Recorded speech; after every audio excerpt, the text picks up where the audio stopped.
சங்கத் தமிழ் இலக்கியங்களில் குறிப்பிடப்பட்டுள்ள பறவைகளின் பெயர்கள்: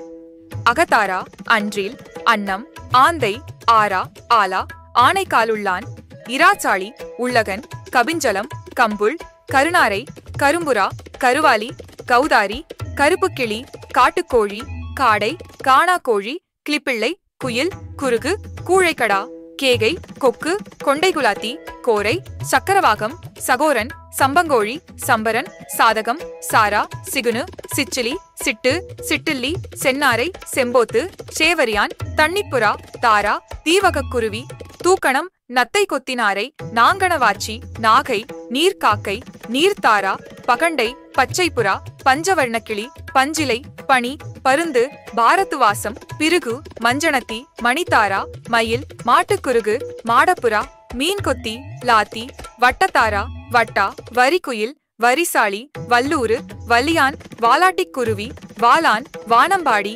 வெட்டுக்கிளி, வெண்கிளி, வெண்ணாரை, வெள்ளைப்புல் மற்றும் வெள்ளைப்புறா.